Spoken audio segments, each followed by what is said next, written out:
Que les bénédictions soient bienvenues à cette nouvelle communication qui portera sur la méditation de la conscience du corps physique. D'ailleurs, une méditation qui fera objet objet de pratique dans la prochaine retraite spirituelle du 27 août qui se prépare activement.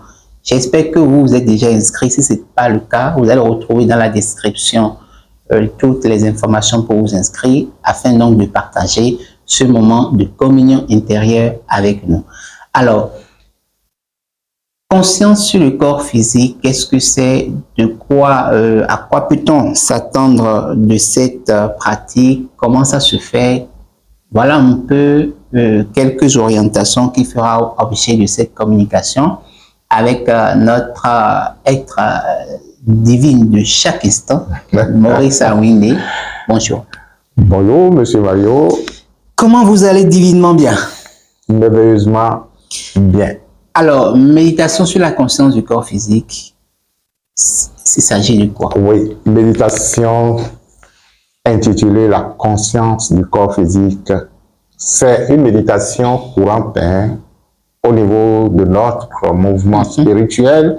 C'est une méditation qui revient encore et encore. D'ailleurs, pour ceux qui ont l'habitude d'être déjà avec nous, vous allez constater que toutes les méditations commencent d'abord par la présence, la sensation de la présence du corps physique.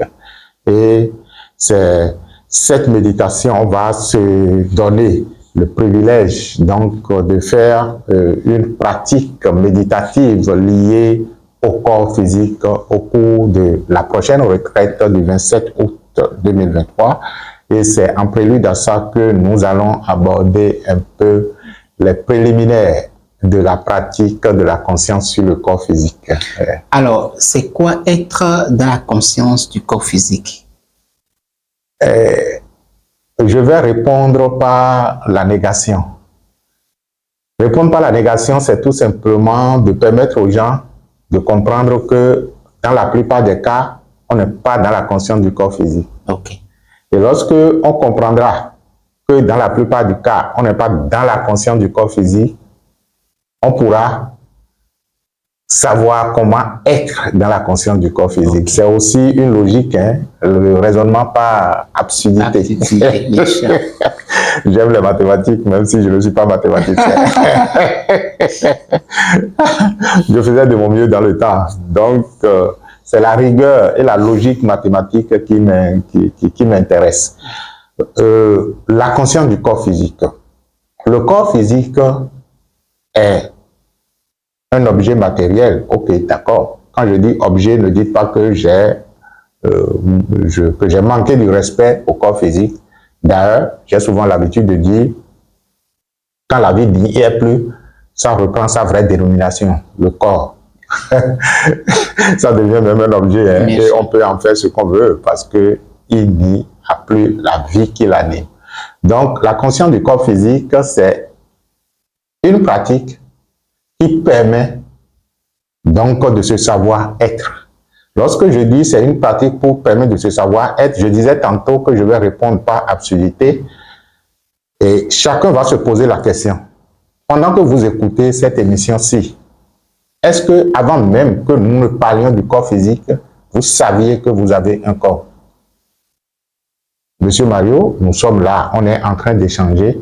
Est-ce que tu sais que tu portes un corps? Généralement, ça se confond dans nos habitudes. Cette conscience d'avoir un corps se confond totalement dans nos habitudes. On n'est même pas conscient de ça. On n'est même pas conscient de ça. Donc, par habitude, nous ne savons même pas que nous portons un corps. Bien sûr. Et s'il nous arrive même de vouloir être spirituel, on pense généralement que le corps est là et que l'âme est dans le corps. Ou bien, quand je vous dis l'âme est dans le corps ou bien c'est le corps qui est dans l'âme, quelle serait votre réponse? Donne-moi la réponse ordinaire, pas la réponse en tant que sachant, en tant que métaphysicien. La réponse ordinaire, c'est que l'âme est dans le corps. Et nous avons même l'habitude de dire l'âme a pris le corps. Et bien sûr. Mais est-ce que une entité spirituelle aussi infini et illimité, aussi puissant à l'image et à la ressemblance du Créateur, comme on le dit, on a dit à l'image et à la ressemblance. Donc ça fait trait pour trait. Au-dessus du Créateur peut se coincer dans un corps physique. C'est bien y penser. Il n'y a pas une possibilité. Eh bien, c'est le jeu auquel nous jouons souvent sur cette terre. Et on reste totalement endormi dans cette absence de conscience. Oui, justement. Généralement, on ne sait même pas que l'on porte un corps physique. Et si on y pense, et s'il nous arrive d'y penser, on estime que bon, le corps physique est là et l'âme est dans le corps. Lorsque nous raisonnons comme ça, et que dans la plupart du cas, on ne se sent pas avoir un corps physique, on ne se sent même pas porter un corps physique, nous sommes dans l'absence de la conscience du corps. Okay. C'est pourquoi tout à l'heure je disais, nous allons partir de ce qui est classique, nous allons partir de ce qui est notre habitude en tant qu'être humain pour nous ramener à ce qui devrait être notre habitude en tant qu'être divin. Parce que l'être divin que nous sommes a pris le corps pour expérimenter la conscience humaine afin de la transcender. Donc, dès lors que nous ne sommes pas dans la transcendance de la conscience humaine pour expérimenter notre conscience divine, nous ne permettons même pas à notre corps de jouer le rôle qu'il doit jouer, le rôle qu'il est censé jouer, le rôle que le Créateur que nous sommes lui a confié. Il y a, bon, la terminologie religieuse qui pense que, bon, nous sommes créés, c'est-à-dire que c'est Dieu qui a créé le corps physique et tout le reste là. Oubliez tout ça. Vous êtes déjà à l'image et à la ressemblance de Dieu qui a créé le corps. Donc, par conséquent, c'est vous qui avez créé le corps. Et si c'était un Dieu unique qui créa le corps, il aurait créé à son image et à sa ressemblance comme lui il est.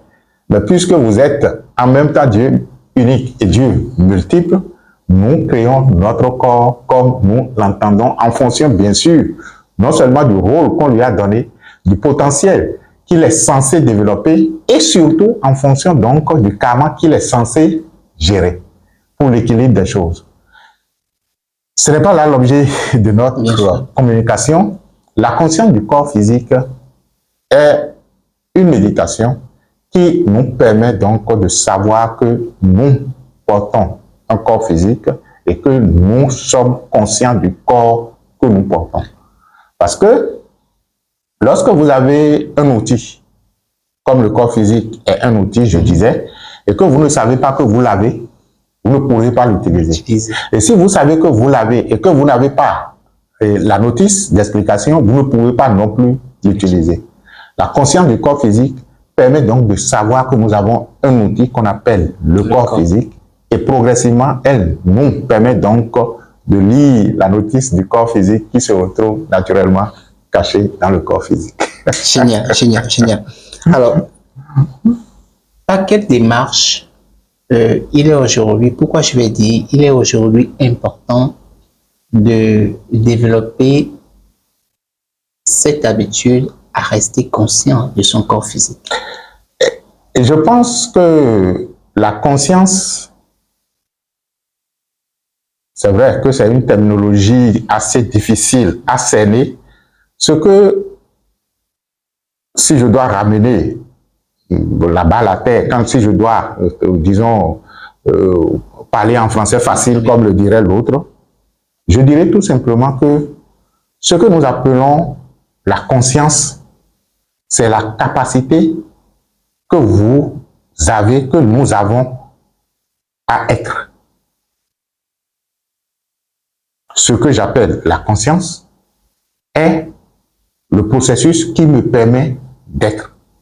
Donc, lorsque toi, Mario, tu es là, et je te dis, est-ce que tu sais que tu es? Et tu te sens être, je te dirais que tu es conscient d'être. Ça peut aller. Ce dont il s'agit, ce n'est pas une vue de l'esprit, on est là à se faire des idées de tout le reste. C'est justement parce qu'on veut intellectualiser ça que ça devient difficile. Si tu dis à un enfant, dis-toi que tu es où tu es,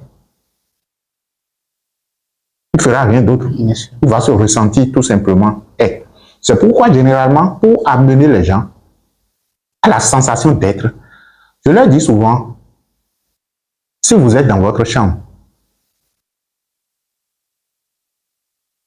quel est le pas que vous avez à faire pour être dans votre chambre? Oui, le pas, c'est tout simplement de reconnaître que vous y êtes. Déjà. Donc, lorsque nous abordons la conscience du corps physique, nous permettons aux gens d'abord de prendre conscience du corps physique. Quand on dit prendre conscience du corps physique, cela veut dire que vous n'êtes plus le corps physique. Juste là, vous ne saviez même pas que vous avez un corps. Et si entre-temps vous le saviez, vous pensez que vous êtes coincé dans le corps. Et entre-temps, on raisonne même que comme si on était le corps physique. Mais à partir du moment où je ressens que j'ai un bic en main, je ne suis plus le bic. Je suis celui qui sait qu'il a un bic. Nous utilisons la même procédure pour reconnaître que nous avons un corps. Parce que à partir du moment où je sais que j'ai un corps, je peux me sentir dans le corps ou à travers le corps. En fait, le corps est un prolongement de ce que je suis. Un prolongement matériel de ce que je suis. Mais il faudrait que dans la fluidité de la conscience que je suis, je puisse donc avoir conscience de ce prolongement-là, à l'utiliser pour pouvoir donc accomplir l'expérience pour laquelle je me suis incarné. La conscience sur le corps, c'est cette capacité que j'ai à reconnaître que j'ai un corps physique, cette capacité que j'ai à ressentir le corps physique, cette capacité que j'ai finalement à reconnaître que l'âme n'est pas dans le corps, mais que c'est plutôt le corps qui est dans l'âme. L'âme n'est pas dans le corps, c'est plutôt le corps qui est dans l'âme. Pourquoi aujourd'hui, disons, à quel moment il serait important d'aller à la pratique de la conscience du corps? Lorsque nous allons pratiquer cette méditation au cours de la retraite, une méditation, je dis souvent, hein, quelle que soit la méditation dont il s'agit, il faut toujours ressentir le corps, prendre conscience du corps avant d'aller vers le soi dont on parle. Yes. Lorsque nous allons pratiquer cette méditation ensemble, que chacun pourra se l'approprier, il pourra le faire à tout moment. Okay. Vous pouvez faire la conscience sur le corps le matin, vous pouvez faire la conscience sur le corps le soir, vous pouvez faire la conscience sur le corps à midi, vous pouvez faire la conscience sur le corps à tout moment. Vous allez me dire, bon, à quelle fin? Lorsque vous allez commencer par pratiquer cette méditation, vous allez comprendre par vous-même quels sont les résultats que vous allez obtenir. De toutes les façons, je vais vous donner une idée.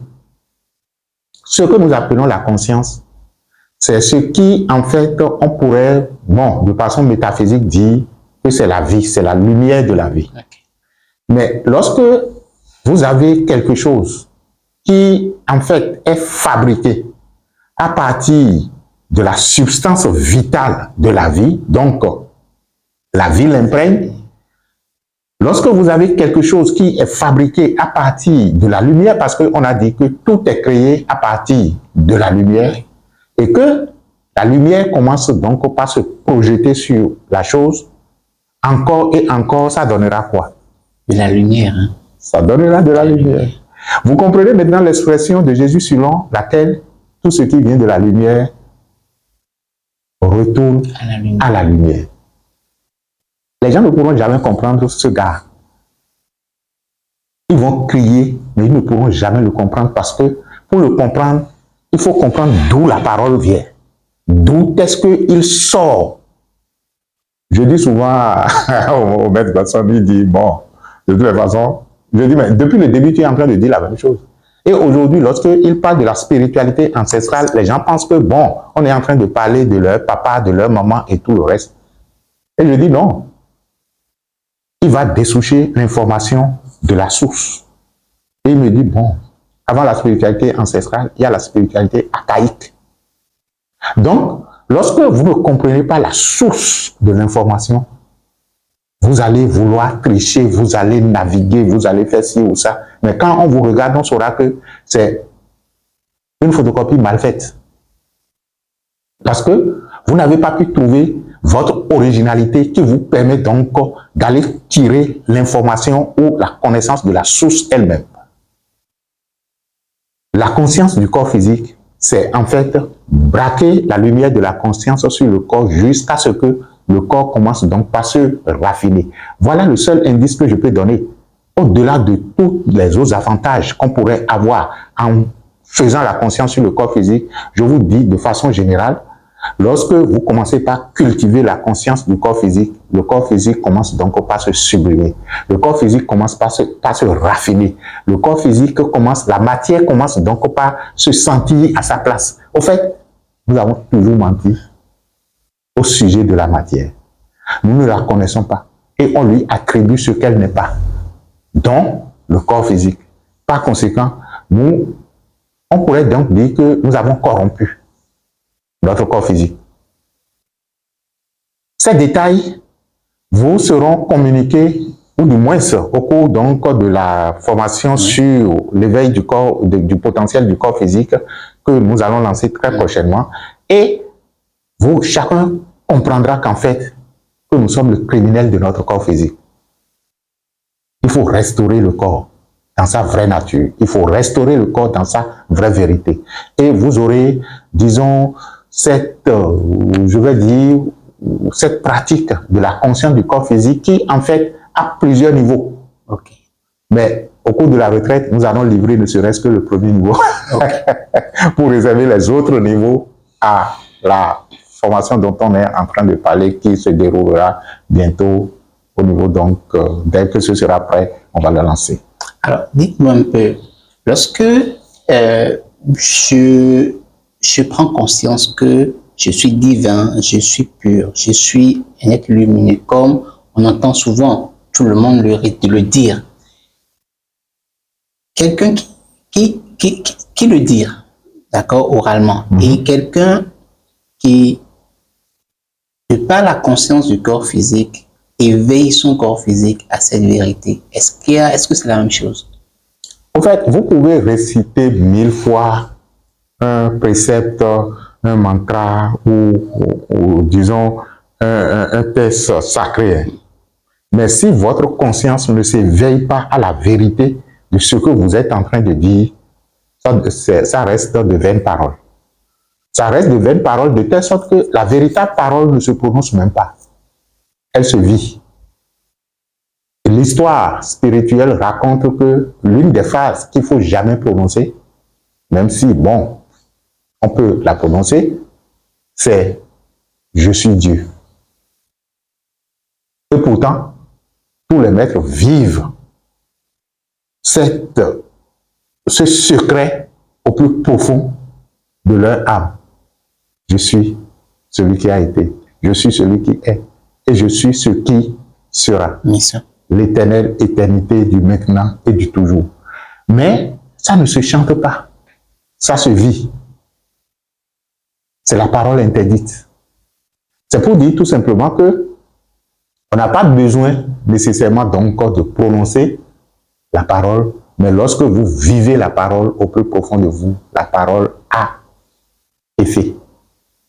Donc, lorsque la personne, la conscience se sent être et se sent posséder le corps, c'est déjà suffisant que de répéter plusieurs fois « je suis esprit, j'ai un corps », ainsi de suite. Oui. Ok, pour les débutants, c'est bon. Lorsque vous faites le cours sur, ça doit être le karma, la réincarnation et la liberté spirituelle, à la phase de la libération spirituelle, voilà autant de choses qu'on apprend au l'amour, c'est-à-dire au niveau venu, c'est-à-dire il faut commencer par dissocier ton corps de l'esprit que tu es.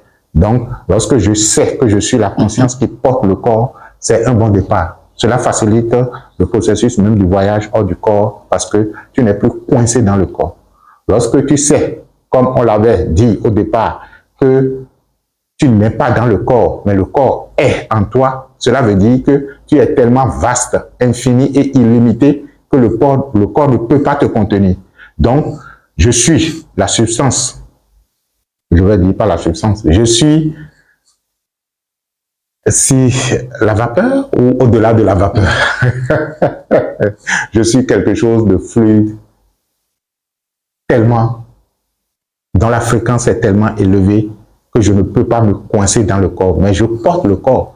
On dit en termes peut-être aussi de façon allégorique que en fait l'âme ne rentre pas dans le corps, mais que l'esprit projette son rayonnement sur le corps parce qu'on estime que le corps ne peut pas porter tout le rayonnement de l'esprit que nous sommes. Mais notre conscience, la conscience que nous sommes, se doit donc de savoir avoir cet outil et de pouvoir l'utiliser à bon escient. La conscience sur le corps nous permet de comprendre que nous ne sommes pas le corps, mais que nous portons le corps et que c'est un outil. Alors, on dit souvent que la conscience, disons, du corps, la pratique sur la conscience du corps éveille un peu le premier niveau du chakra, qui est le chakra de base. Parlez-nous un peu de ça. Est-ce que c'est concret ou bien c'est... Monsieur Mario, tu es un sachant qui conduit loin, hein? Oui, c'est vrai que le corps physique est associé au chakra de base, qui est le premier chakra. Pour ceux qui maîtrisent un peu la chakralogie, qui est une science des centres d'énergie en nous, de façon générale, on en distingue 7. Nous sommes en train donc de parler du premier à partir du bas vers le haut. C'est vrai que c'est le chakra en rapport avec non seulement le corps physique, mais en rapport avec le monde existentiel. Okay. Parce qu'on estime que lorsque le divin que nous sommes, nous avons décidé de nous incarner, c'est-à-dire que, je ne vais pas dire décider de nous incarner, lorsque du néant, le processus de cristallisation a commencé, que ça s'est échelonné sur 7 grands niveaux. Donc, le dernier est le chakra soi-disant de base, qui est en rapport avec le corps physique. Donc, lorsque vous voulez travailler sur ce chakra, on vous dira naturellement donc de travailler également avec le corps physique. Et c'est pourquoi justement, lorsque on dit que le carré est le monde, est la figure géométrique de la manifestation matérielle, on associe ce carré à ce chakra-là.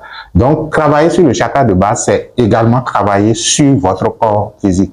Le principe, donc, de ce chakra dit que tout est esprit. Vous voyez, si le principe du chakra qui est disons, en phase avec le corps physique dit que tout est esprit, il voudrait tout simplement dire que le corps physique est esprit.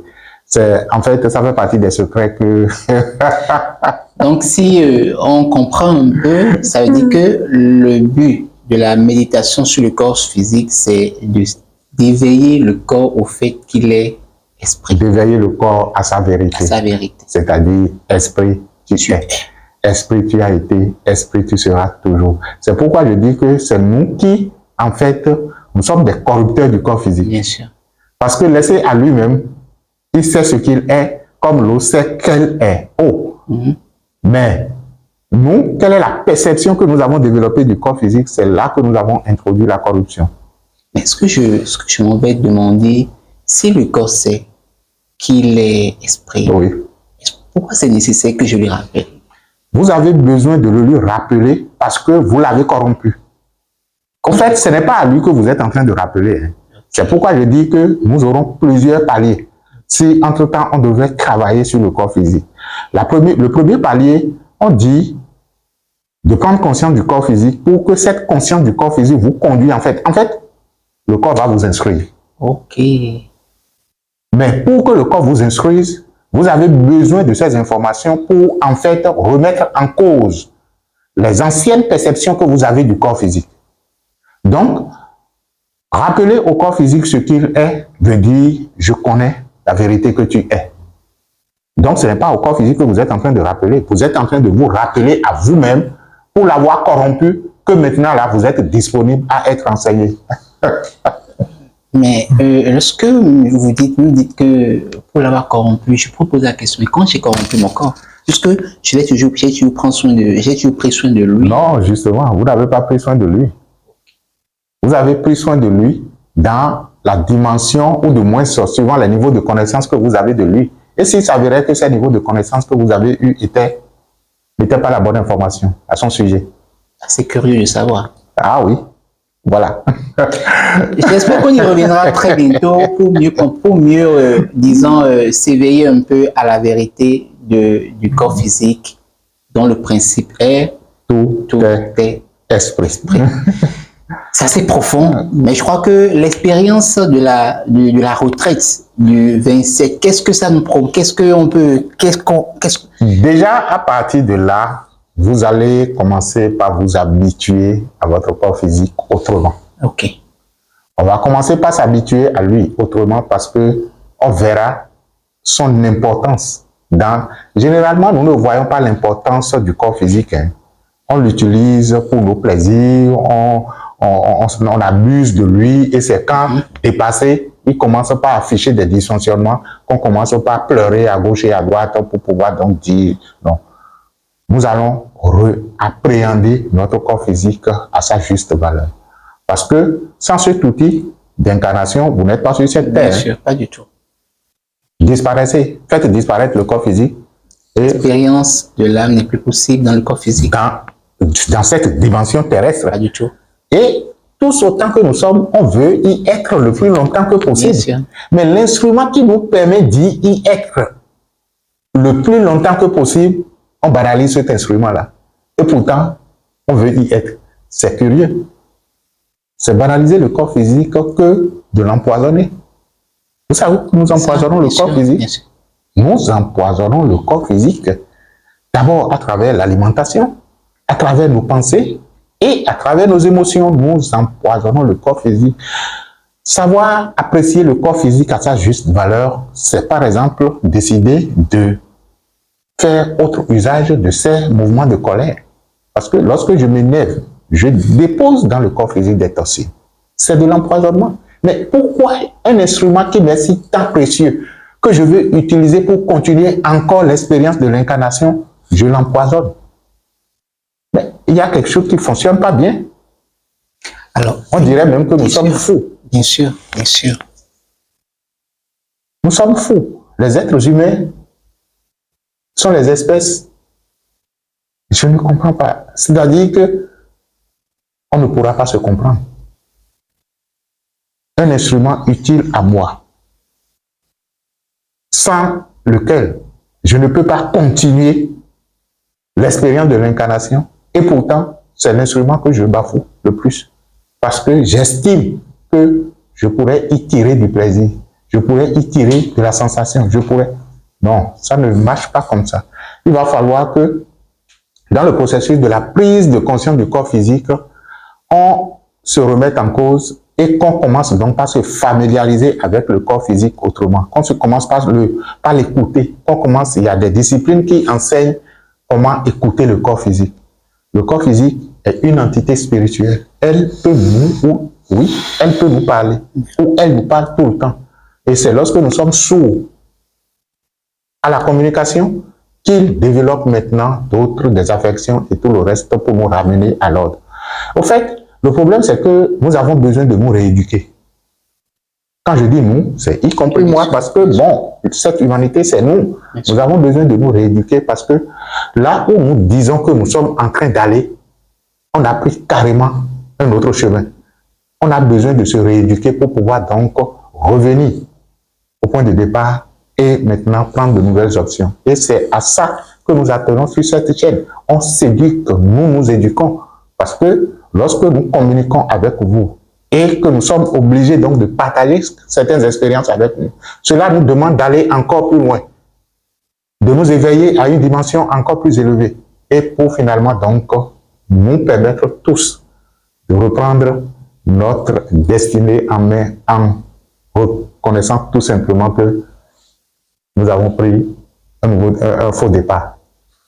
Alors, il me vient une petite idée, une petite question. Oui. Le corps dit « je suis esprit » de par son principe. Mais voilà que, en même temps, je ressens un problème dans votre monde. C'est pas contradictoire? Oui, justement.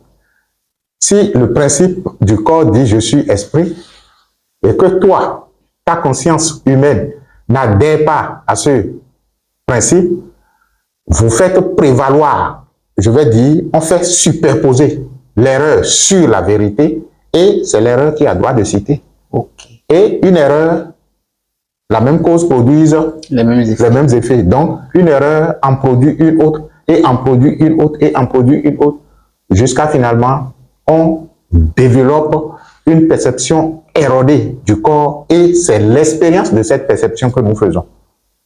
Donc, l'envoûtement, donc la maladie, donc les dysfonctionnements. Donc, que vous vouliez ou pas, vous êtes libre. Nous sommes libres. Et lorsque nous faisons usage de cette liberté, on fait l'expérience de nos perceptions, on fait l'expérience de nos croyances. Vous allez constater que la façon dont vous percevez le monde, c'est en fait cette façon que vous expérimentez. Cette liberté nous est donnée. Mais si je perçois le monde dans le corps physique d'une façon et que l'expérience que je fais du corps physique ne me permet pas donc de jouir de la joie que je suis, de l'être que je dis, alors je constate tout simplement et je rebrousse chemin.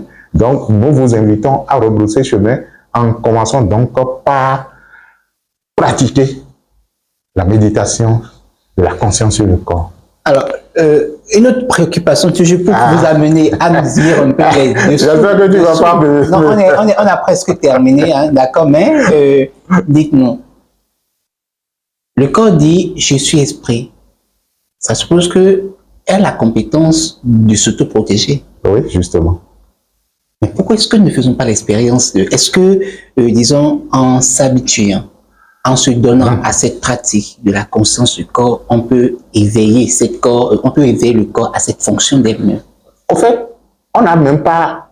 C'est-à-dire que ça nous conduit tout droit. Parce qu'à partir du moment où on commence par braquer la lumière de la conscience sur le corps et que le corps devient de plus en plus aéré, le corps devient de plus en plus fluide, le corps se laisse traverser par la vie, c'est en fait l'émanation de la vie qui est la lumière qui commence par entourer le corps physique comme un écran de protection. Ok. Je crois qu'on a percé les dessous de ce secret aujourd'hui. Donc, le plus important, c'est en fait le travail que l'on fait sur soi à rebrousser chemin, à changer de perception, à voir le corps autrement et à se familiariser autrement avec le corps, développer de nouvelles relations avec le corps physique. Oui, communier et communiquer avec le corps physique. Voilà. Alors, je crois que nous sommes arrivés aujourd'hui au thème de cette communication. Le corps-esprit, l'exercice de la méditation sur le corps physique vous permettra de libérer toute la lumière qu'est le corps pour qu'elle puisse nous conduire à notre propre autoréalisation. Parfait. Rendez-vous le dimanche. Le dimanche 27 août, dans 2 semaines, pour la retraite spirituelle. Nous allons travailler toute la journée pendant 10 heures de temps, de 7h GMT à 17h GMT. Ça fait 8 heures de Cotonou à 18 heures de Cotonou. Ce sera 10 heures de temps de pratique spirituelle, faite de méditation, de communication et pourquoi pas des blagues pour rire spirituellement. C'est quand la dernière fois vous avez eu déjà ce retour d'expérience, toute une journée de rituel, c'est quand la dernière fois? Peut-être que ça serait l'occasion de pouvoir véritablement vous donner le plaisir de vous asseoir et de consacrer toute la journée à la pratique spirituelle. Rendez-vous à ne pas manquer. Pour l'instant, vous allez retrouver la description, vous allez retrouver le communiqué dans la description et tout ce qu'il faut pour vous inscrire. Pour l'heure, merci à vous d'être toujours en et que les bénédictions soient avec nous. Que la bénédiction soit.